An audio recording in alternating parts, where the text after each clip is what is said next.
money for, I want the unknown. Madawayani, music I'm gonna jarani. Bingalam, miani no pay. Halam kuke, halam motonma. Me benende, me padma, bene kalma, ben darma. Chakalma, ebe peuja ya karma. Do yewi, toya toni. Je t'aime à la folie. Famani anani, olgo kebi.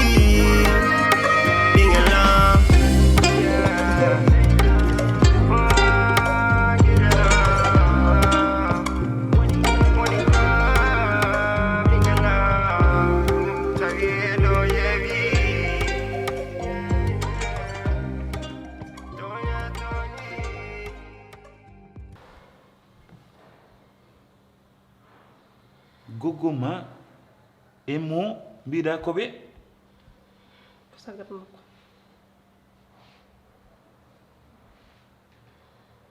wadde wana mo foti warede ko gogoma foti warede lu mais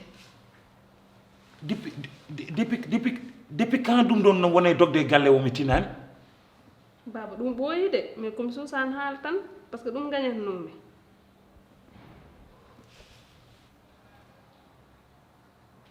min gonmi koy dul wala min gonmi koy ha ngede ou bien qu'est-ce qui se passe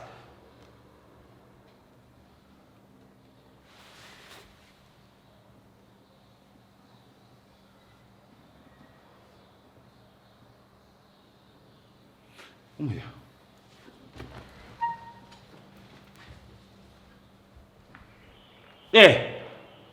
hoto gonda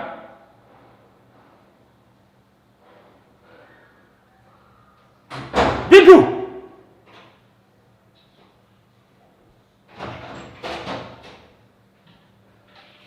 an nan ou bien ko wodi wol bien gonda ko ka nando dum baba mi man ko wodi ba ka nando wona ko dum tagi bar wari ko wadi ko halan ko leri de ka nando ou bien ko gongo halan ko leri bi man baba sese halan ko leri ko babu nanda do yami gid nangam mi la fera nakama hol ko wari baba mi fenani si wodan mo bar war ko wadi ko ha andi kay ko dañ min halani hala baral ngal mi mami ko mbida ko dum sabi dum ko gongo wala ko dum sabi dum ko dum tekki mo baru wadi ko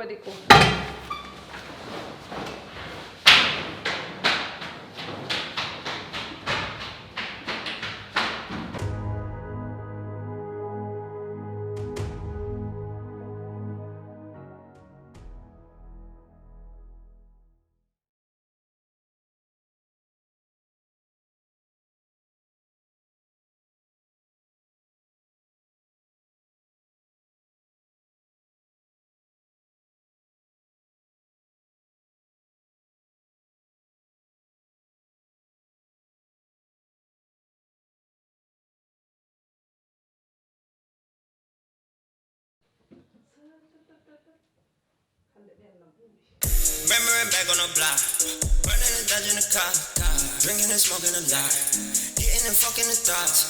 Young and a thug at my niggas, I hold up and don't get me started. Going to parties, you know we going retarded, yeah. It's melody, I don't give no fucks, man. I just smoke my weed, you know I can't give that up. And my niggas on some bull, screaming fuck the police. Yeah, I got that on me. Niggas on the oppose me. Yeah, had a couple bitches back when I was low key. Same bitches saying they wanna blow me now. Even had a couple killer OGs. Shout out brother, tell my nigga brother killer bro. Yeah, kick your dough down. He don't need a dough key. Nigga, give me all these hoes. Understand I'm the man, you know me. My nigga, number my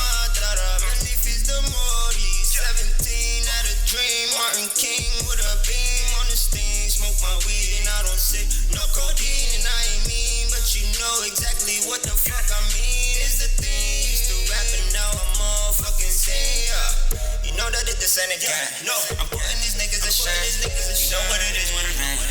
Nigga go hard in the pain. Running this bitch, so you know that we going regardless. Sipping on Henny, she keep on licking all over my body. Yeah, what a buck, little nigga, what a buck. Start your beats, little nigga, let the fuck. These bitches wanna chill, these bitches wanna fuck. These bitches wanna fuck this wicked, really get this bitches up. I swear I call up Jose like I need a no-cho. I might just overdose, I can't take it no more. Get a zip and hit the streets, my nigga selling cocoa. He got it for the low, just don't tell the popos. I might just bust it. Fuck the police, motherfuckers coming from the 614 like I forgot to pay the bucks. Yeah, nigga trust nobody, but they got that trust in us. I trust in God and nothing else, and that's a blessing, that's a plus. Oh yeah, it's more melody, nobody hurts me, even a felony. I made it out the street, yeah. Now I'm overseas, got watching over me, and they still hate on me, and I just get on me. That's what I say, my nigga. The bitch, my nigga.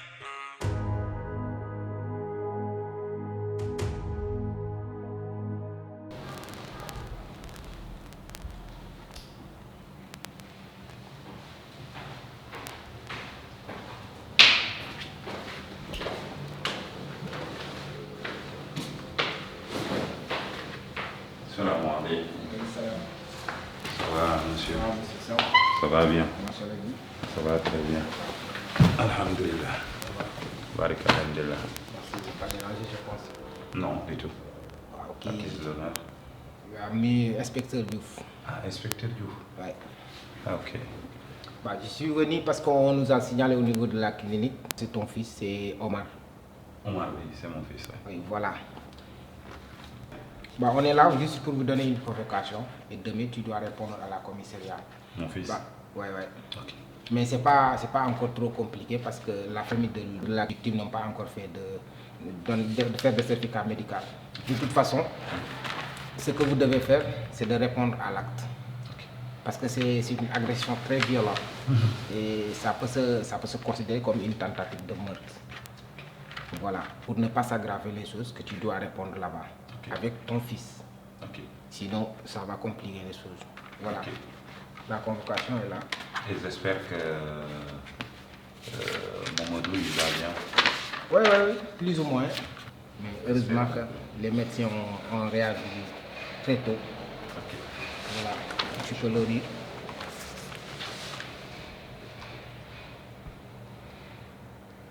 Ok. Je vais venir avec lui demain, avec mon avocat. Inch'Allah. C'est des trucs de famille. Et il y avait avant des histoires entre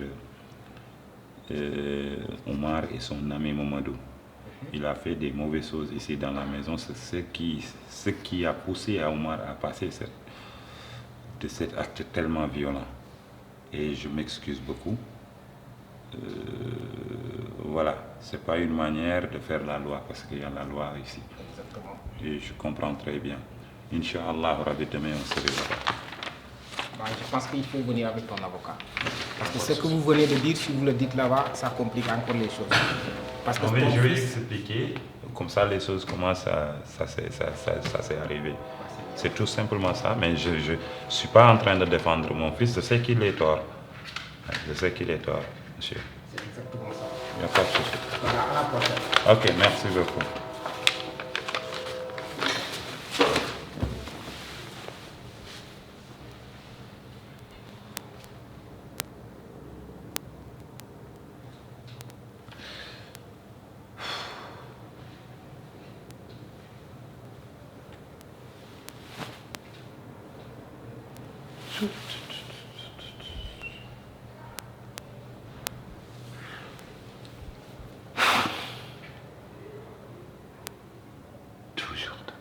Toujours des problèmes. Qu'est-ce qui se passe dans la maison? Qu'est-ce qui se passe?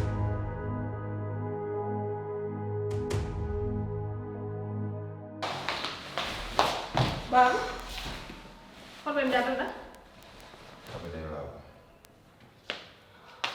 ko mi diam baba or baro e guga abeni gara alhamdulillah on nangaka alhamdulillah ngon mi do komi tumdudo gila suba ga hajuna yimi ngoni ko e situation tu te rends compte te o pas quand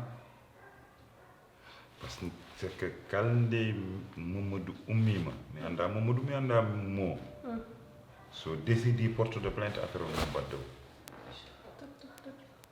mais alhamdulillah quand même il est hors du danger quand même nati musde no feewi o perti noon jijam kewɗam alhamdulillah perti jijam kewɗam ɓe ganduɗa quand même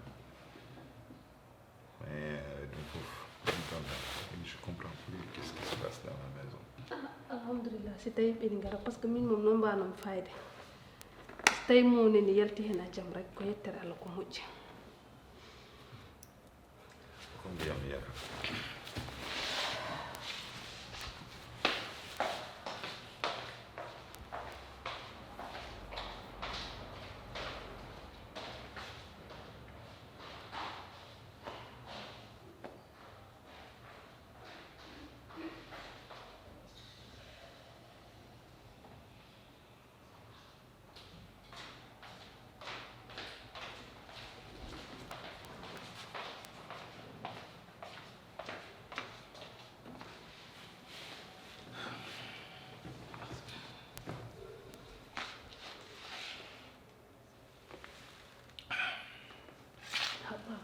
alhamdulillah kay tawde mo yalti a jaam a situation mo wonno baroni jaggaka kay ko yettere Allah ɓennan tawde ala fof no wayata ina sahe fawe ina fawe sahe ala fof no wayata ala fof no wayata je comprends tout fawnam etta e horamde ɗum koye musde t'inquiète pas dara mi yawtidira defal ma attaya mais yo ɓerde ma dal par ce que instant e mom tawde alhamdulillah ma Allah fewni fof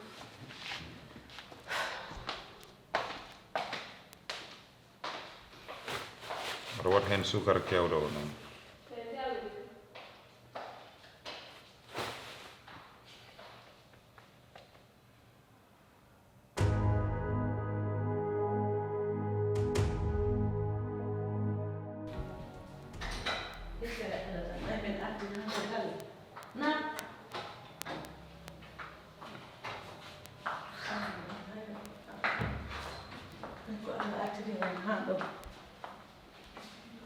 So,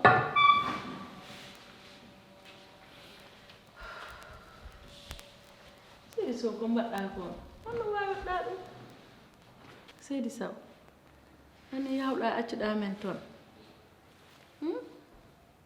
mi ɗaɓɓituma toon fof mi yiyanima komin artata ko taxi mi ƴetti kadi accu wulugol hiɗa moƴƴi ha kono hiɗa wuli Oumar kan kaldanmi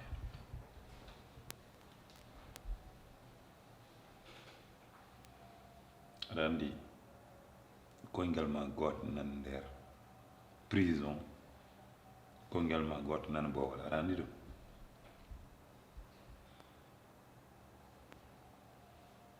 koyngal ma goto nan nder prison koyngal ma godda nan Bowal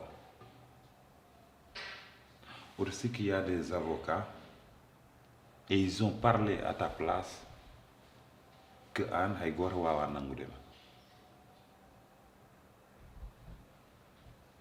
to won ɗo ko mbawmi e avocat ji ma ɗi ko ɓe mbawi ko ɓe mbaɗi ɗum le reste ko laamu jeeyi e holɗum mo toñɗa o kala nde o wi o yaafaki kala nde o wi kadi o poursuivre ma famkalde loytoto par ce que so waɗi certificat médical tu foti holto gañɗa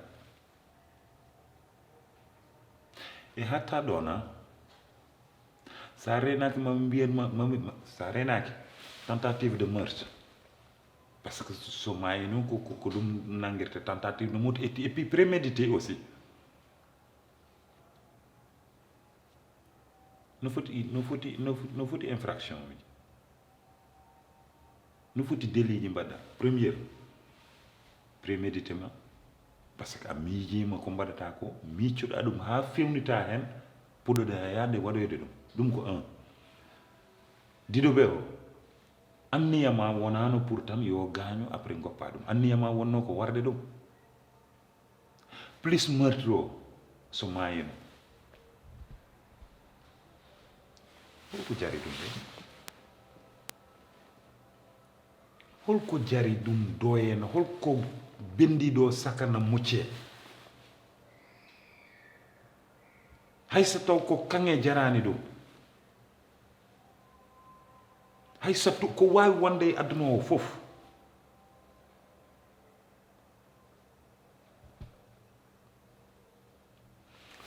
kadi ko jinnaɗo ma waɗata wona ɓinguel réglata ɗum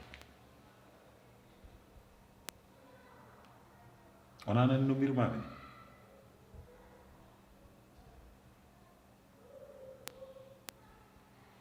yumma ko yumma ko waɗata e aduna mum wona an foti réglatude an foti réglude ɗum ko waɗata e gurdam mum sa langage gayal patois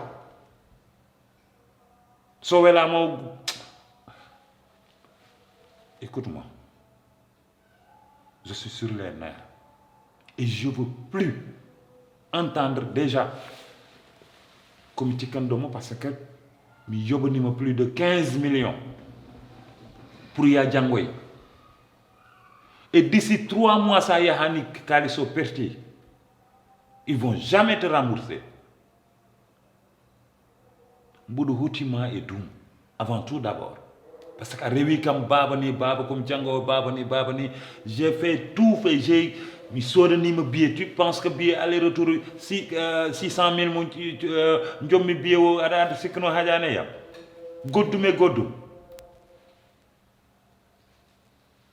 tu m'as déçu a hirsini kam ha e yesso Allah je pensais que quelqu'un d'autre waɗanno ɗum ɗo ha e ɗo an par ce que mbe sikkuno niveau ma e qualité ji ma benni ɗon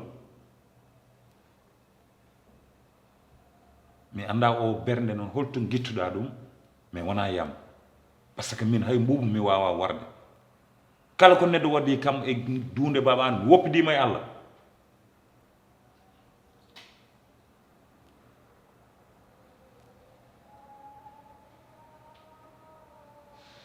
à bon entendeur salut mettinima e ma no feewi a haadi kam liggade a haadi kam dawde a usti kam entreprise nana dari à part Marème ala goɗɗo wonda toon noon dillino Marème holko wawi dillinde combien de jours mi wawa dawde on jogani kam hakke ha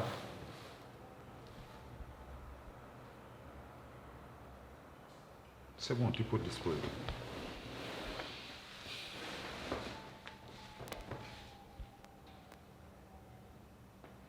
tu peux disposer j'ai dit papa mi yiɗano fawde hen haydara de mais vraiment jimi ko jaafoɗa kam sabu waɗa andi ko jumre mawde mbanmi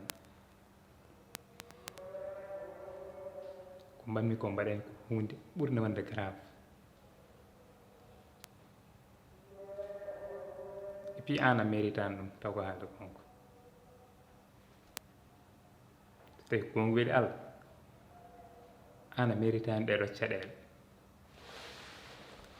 saka noon kadi taw caɗele kadi ko min saabi ɗum par ce que mi ɓooyi wiide an ko an woni référence min koye ma timtoromi mi ala idole goɗɗo ko wona an somi yeehi noon hami waɗi ɗum ɗo vraiment ko jumre so wonino kadi ko goɗɗo wannoma ɗum ɗo mbaɗen ko min darroto mi haɗa mi wadda e mum mais wona min foti arde ɗo e galle o mbaɗa créé scandale mboɗo wonma dande situation ganduɗa ha kene tardina golle ma ha aussi kene ɗeɓa sabani gurna ma par ce que visuellement kala jiiɗo min andi aɗa jogui mette et puis an wuuro ngo fof ne anduma quartier o ala majjuɗum ka neɗɗo dokkaɗo respect guila min jibina min tawi ɗo tan ko respect hay goto meeɗa yawade ɗo famille o ɗum noon ko à cause de ma a meeɗa créé ɗo probléme e quartier o ni e nder galle o kadi so Allah a nehi kam neydi moƴƴiri malheureusement har ko ni yaari ko ɓerde noon ɓamimi mais vraiment wona e sago ɗum noon ala ko ñagotoɗami sona goppanami hakke kadi jerdoɗami jafoɗami an o a méritan ɗum baba franchement dit a méritan ɗum kadi franchement dit je suis entièrement totalement désolé mboɗo ñaguino jafotoɗami. Vous pouvez disposer.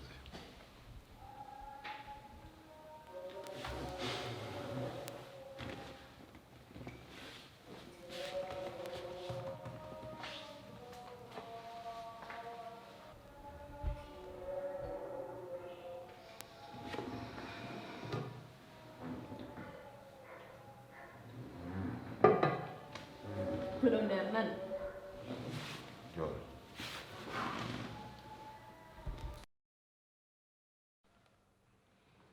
ko woni Ok. Tu ne dois pas avoir des explications.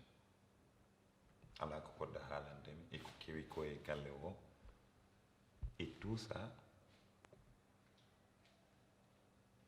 padata ko min namdoma pour mbawa expliquer les détails. Ngel yalti haɓoyi e mo amin gandi dalil o amin gandi sababu o e jiɗɗa ko yimɓe jaaha hande a jii min ñalli ko commissariat dans les normes fotno ko nanguede toon oɗon coono fof e aɗa andi ko kewi donc pourquoi aɗa faɗa min mi namdoma des explications holko dogata ko kulɗa haalde seydi saw an yani min komi dimo hayde no dire komi dimo yen komi maccuɗo yen komi naggam être dimo être maccuɗo ça veut rien dire ndimagu neɗɗo koye golle e balle mum est ce que famino mbirumami ni e 1 2 3 mbiya kam komi dimo enen fof ken remɓe mais dimo no waɗa gueɗe mo ganduɗa hay mo wona dimo ni watta ɗeɗon gueɗe ndimagu noon fawa kay komi dimo fawa kay komi toroɗo fawa kay komi baylo ou bien komi naggam ndimagu koye golle neɗɗo o eko waɗata ko e gurdam muɗum donc arrête moi ça s'il te plaît arrête de jouer parle-moi face à face ko jinmi nande ko famni e gonga ko ɓerdema wela tan e erreur yandi parfois erreur yakkat ko heewi Omar o sikki kon wona ɗum min depuis mayde haaɓi ko heɓi 1 mois e nder leydi ha joni momo no dogina kam gauche et droite kañum o hewru mum noddi kam téléphone haalanilam piiji ɗi andanɗa hoorema ko ɗum mi wonno e jokkude sababu ko haaɓi hari kon momo no andi hen goɗɗum so tawi ko médicament ko yari kon himo andi hen goɗɗum e piiji boyi mbiɗa andi noon Omar ko sikku sikke bonɗe kono ko sikku on wona ɗum de Seydi Sow Allah no andi ko enquête arrête way arrête hein hankadi yoni way yoni vraiment yoni hankadi woni ko arrête de jouer avec moi. Ana betti kam. A betti kam, a betti besnguma, a betti famille ma fofa. An sukabe keddanma. Li mumo. Et puis tu le fais gijum bingilma. On jahara ara yaltide mum. Et tu lui proposes de l'argent. Aduna fof wana c'est pas que Oumar tan. Won goddo noddi kam téléphone wi kam mi yi debbo ma e suka gorko e hôtel mi anda restaurant. Subhanallah. Arrête de me dire subhanallah. C'est dit ça. Où l'est-ce? Tu peux me laisser parler ou pas? Arwa kam wopu dam mi hal. Kono ko barata kam ko min mi watta dum. Min fonno yaltude mi wada ya ko boni parce que mi gorko. J'ai le droit d'épouser jusqu'à 4 femmes. Mi yaltaru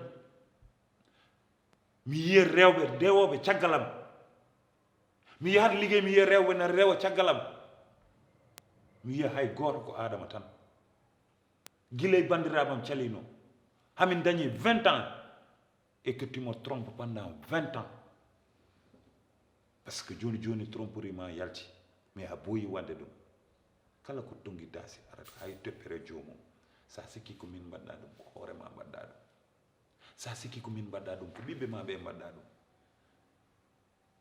parce que liggey yummiraado tagar bingel barkinde te berna bubane ma mi sikkan so taw bibbe ma be barken raison pour laquelle habi sousa gatché o yehi an sousi gatché to min dewdi fof holko manke yen holko mi wawnama holko mi wawanama e odo galle kala ko jofda mi taƴo kala ko miijuɗa harama yetti dum mi jeewi dum mi addoyi dum e gorko burani mi wonde gorko aussi gorko burani mi wonde gorko Nasi di sawnado. Sa jaabi kam en duminata oto jaabami ha oto jaabami ha oto jaabumi wayi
holmo koloto mi no hande hakkille jiba dande yiɗa mi yiya ɗum wawa wonde do ala sehilala